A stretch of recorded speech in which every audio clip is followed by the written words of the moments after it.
আবারও শান্তি আলোচনার সুযোগ করে দিতে ইরানের সঙ্গে যুদ্ধবিরতি অনির্দিষ্টকালের জন্য বাড়ানোর ঘোষণা দিয়েছেন মার্কিন প্রেসিডেন্ট ডোনাল্ড ট্রাম্প। যদিও 2 মাস ব্যাপী এই যুদ্ধে যুক্তরাষ্ট্রের মিত্র ইসরায়েল বা ইরান এতে রাজি হবে কিনা এখনও সন্দিহান। ইরানের নেতারা মনে করছেন প্রেসিডেন্ট ট্রাম্পের তুলনায় তারাই বেশি সময় ধরে এই দীর্ঘস্থায়ী অচলাবস্থায় মোকাবেলা করে টিকে থাকতে পারবেন।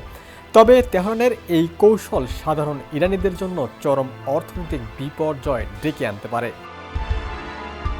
যুদ্ধ বন্ধের প্রস্তাবিত আলোচনার আগে প্রেসিডেন্ট ট্রাম্প ও ইরানের নেতারা একে অপরকে পাল্টা হুমকি ও অপমান করেছেন। বিষয়টা ছিল অনেকটা এমন যে কে আগে হার মানে। তবে শেষ পর্যন্ত অন্তত ইরানের দৃষ্টিতে ট্রাম্পই আগে পিছু হটেছেন।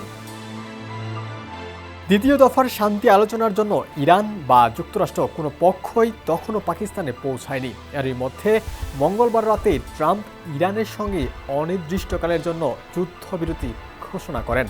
ট্রাম্প তখন বলেন, ইরানের নেতাদের যুক্তরাষ্ট্রের দেওয়া শর্তের জবাব দেওয়ার সময় দেওয়া হয়েছে। ইরানের নেতৃত্বের চোখে যুদ্ধের ধকল সহ্য করার ক্ষমতা ট্রাম্পের চেয়ে তাদেরই বেশি।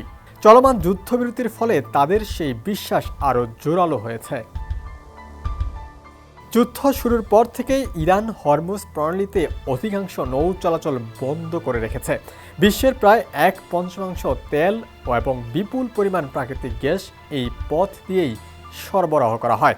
এর প্রভাব সারা বিশ্বে পড়েছে। শুধু তেলের দাম বেড়েছে তা নয়, সার ও গ্যাসের তীব্র সংকটও দেখা দিয়েছে। যুক্তরাষ্ট্রে গ্যাসের দাম বেড়ে যাওয়ায় মধ্যবর্তী নির্বাচনের আগে ট্রাম্প রাজনৈতিক সংকটে পড়েছেন বলে মনে করছেন বিশ্লেষকরা। টেক্সট রিপোর্ট, সমকাল।